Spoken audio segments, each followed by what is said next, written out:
Mike Garofalo. Yeah, what's up, Mike? What up, Mike? Hey. Yeah, playing the role of Peter Schrager as his understudy, Mike Garofalo. You are playing the role of yourself at this breakfast table. We're going to talk quarterback competitions with the Redskins. We've got Kyle Brandt, and he's back, Nate Burleson. What's up, Nate? What's poppin'? What's up, baby? I'm back from a 2-week vacation. How you guys doing out there? You ready to talk some football? You were only gone for 2 weeks. Just 2 weeks. Seemed like forever, though, didn't For it? absolutely ever. That's the type of impact I We're have on happy the you're table. back. Welcome back, Nate. The epitome of no days off. Kay Adams was at Patriots training camp Hey, in now.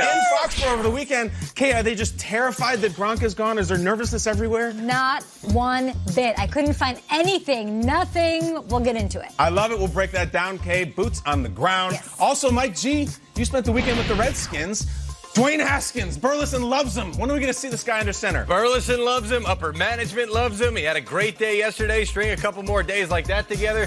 Carried into the preseason, and that'll be the guy. Hey, yo, baby. All right, Adams with the Patriots, Nate Kevin with loves the it. Redskins. I think Nate Nate and I loves were it. at a Cold Stone over the weekend. All right, Patrick Mahomes for the NFL 100th season. He's going to throw 100 touchdown passes this year, guys. Baldy and Shadiha were there, boy. the latest on the reigning MVP. What a show we got, Did Kay. he throw him behind his back? Yes, I believe he did now. We're going to Yes. see that in game. I hope so. We'll see. No way. Oh, yeah, Hashtag GMFB with your tweets. As you know, we have the best reporters all over. We will hop from camp to camp giving you all the headlines. But let's start with the Cowboys and the lead block. Lead block. Lead block. Where in the world is Ezekiel? Do it, Elliott. That didn't Rockapella. work that well. But Jane Slater confirmed that this photo of Elliott was taken in Plano, Texas. This was Friday. I love this intrepid paparazzi stuff that's happening. Zeke appears to be staying local to the Dallas area. He's not leaving the country, as we also heard, while the rest of his teammates, of course, are in training camp in Oxnard, California. Let's take a listen to Jane, who has the latest on everything Zeke. A reoccurring theme in the media's discussion with Dak Prescott on Saturday was, where is Zeke? But Prescott moved the discussion away from that, saying they're not focused on contracts or outside noise, only on their potential as a team to reach a championship. Now, with that being said, he did go ahead and go to bat for his friend and teammate Ezekiel Elliott, saying, you know what, this is a guy that they are not concerned about. He's a type of player that's a professional, and that's something not only he but Elliott's teammates know him to be.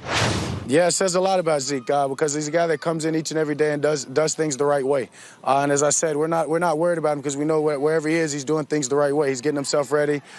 He's probably running the same drills that GB would have him going through. So we're not worried. He's a professional. He takes care of his business when it comes to this game, and that's something we're all thankful for. While the players may be confident that Elliott is doing everything he can to get back here at camp and get his body right, his arrival sooner rather than later would certainly be welcomed. Thanks, Kay.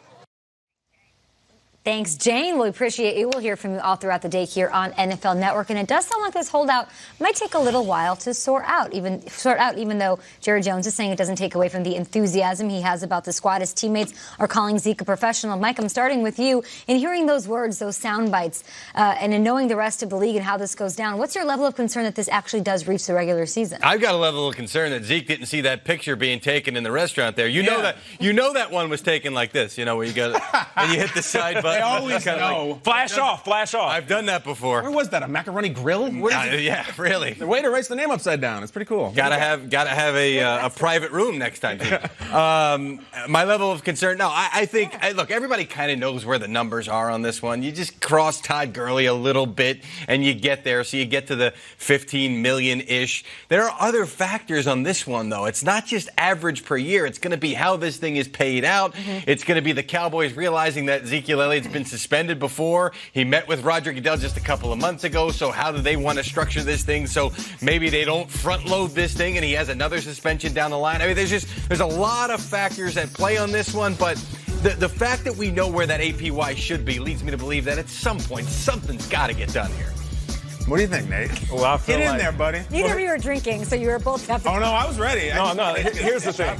If Ezekiel Elliott had a spotless record, then those who are criticizing him, they wouldn't have one leg to stand on. But the reason that he's able to sit out is because the two legs that Ezekiel Elliott stands on are the two legs that can take his team to the Super Bowl. When you're sitting back and you're looking at Dak Prescott, Amari Cooper, two individuals that want to get paid, Ezekiel Elliott is sitting back saying, I am the go of this offense. I'm the green light of this offense. Now, if I don't come in and if you don't pay me, then this team will struggle. We saw that when Ezekiel Elliott was suspended. So that's why I'm not concerned, because I think they both understand the leverage. The team knows that Ezekiel Elliott wants to get paid. Zeke knows that they need him. Both sides will come to agreement. At some point, he will show up for camp. But Nate, Dak needs to get paid too. So if you pay Zeke, who's got another year on his contract, before you pay Dak, who's showing up and doing his work, then you have Amari Cooper. What's to stop Amari Cooper now from saying, hey, by the way, I want to get paid. I see A.J. Green get carted off in a contract year. I know that Michael Thomas isn't showing up to camp because he wants to get paid. This, to me, and you were really optimistic about the situation and them all working really hard, and if they don't all get paid. This, if you gave me this scenario we're in right now, a month ago, 2 months ago, it could not be worse for the Cowboys in this situation right now. It's not great if we had looked forward, but it's July. The first game is in September. Okay. I'm not terribly worried, mostly because this is the most exciting, anticipatory offseason for the Cowboys in like 24 years. And I know this. Jerry Jones likes his show ponies. He likes his guys out there. He wants to put on a show. And we're hearing from Jane that fourth-round rookie running back Tony Pollard is taking reps for the first team. Guys, the Dallas Cowboys are not starting the season with Tony Pollard at running back. I can guarantee it right now. They're going to get something done with Zeke. The thing is, it might not be good business. It might not be for the long term. I don't think that they necessarily should. Yeah. They will, even if Jerry has to grab the pen and do it himself. They're the most valuable sports franchise in all of sports. Again, he knows what he's doing. He will be out there. I believe it. Now, speaking of Jerry Jones, he spoke to the media on Friday, and here's what he had to say about Ezekiel Elliott's status at training camp. He's late. We have officially reported, and so he's a non-report officially, and all of the mechanisms that are in place with your collective bargaining agreements, structurally under the contract, everything is in place and addressed if you're not where you're contracted to be. So he's late. Does that mean that you guys will be fining Ezekiel Elliott for not being here today? It provides for that. It certainly provides for that, and I've not ever made it a practice of getting into the details of how we execute our agreements or how we operate within our agreements. But his agreement provides for fines, and it's certainly doable under the CBA. All right. Now, on one hand, Elliott wants to get paid, thus the holdout. Now, on the other hand, like I said, the Cowboys realize they cannot win a Super Bowl without their superstar running back. So who gains more power the longer that this holdout goes on? Is it Ezekiel Elliott?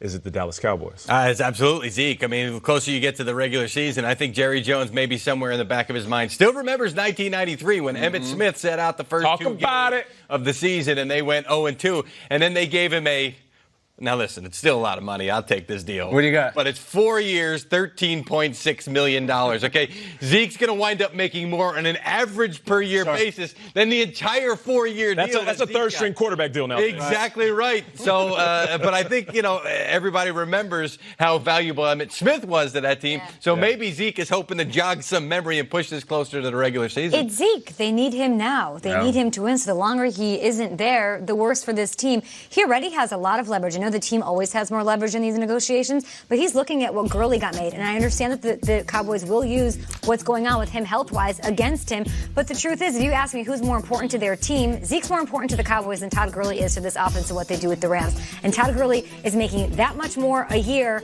Zeke can argue that he wants to be paid even more than him. And if I'm Zeke, I do want to get paid now. And I'm sitting there and I'm saying, after a year you want to negotiate, my contract year, when you run me into the ground 400 touches later, I very much understand what Zeke is trying to do here. And the longer this goes on, the messier it gets and the more leverage I think the player has. I agree.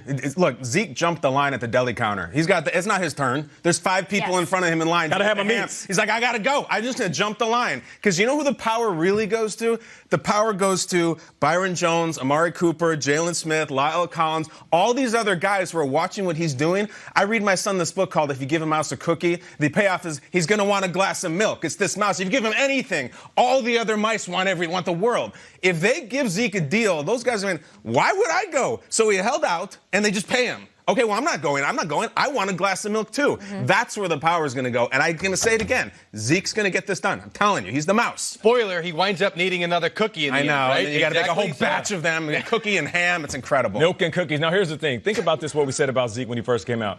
He's one of the best pass-blocking running backs in college history. He can catch out of the backfield. He can run in between the tackles. So, of course, if he keeps his nose clean off the field and does what he needs to do on the field, he could be the best running back in football. That's why he has the leverage. Of course, he can help his team get to the playoffs, but when he's on his game, he could be the best running back in all of the NFL. Would you be surprised when this, and Jerry Jones alluded to the CBA, when this renegotiation happens, if the ownership side, the NFL side, pushes for not being able to negotiate until the last year of a contract like we've seen in other sports? I don't think you'll ever get that. No? No, I don't think you'll ever get that. I'm just saying this whole thing happening with Gurley. And well, but the players are looking at it saying, and this is not a CBA-related thing, but the players are looking at it saying, we don't have the fully guaranteed contracts. Again, that's not a CBA thing. You got to kind of negotiate on its own. So to give that part up, that would be, I mean, you give him the keys to everything. You do that. We're on Zeke Watch here on NFL Network. We also have a really exciting show. We have Inside Training Camp Live coming up, where we will hear from Bobby Wagner, Emmanuel Sanders, John Gruden joining the show, as well Derek Carr, our old friend Mike Mayock, and we've got interviews with the most exclusive insider access-like teams. All 32 will be covered right here on Inside Training Camp Live, continuing at 10 a.m. Eastern today. And up next, it is a tale of two cities. Big Ben talks about his expectations without his superstar weapons. He seems very excited to get going. Yeah, I think so too. The Steelers are ready. He wants to be himself. James Washington, they all kicked it back at his home over the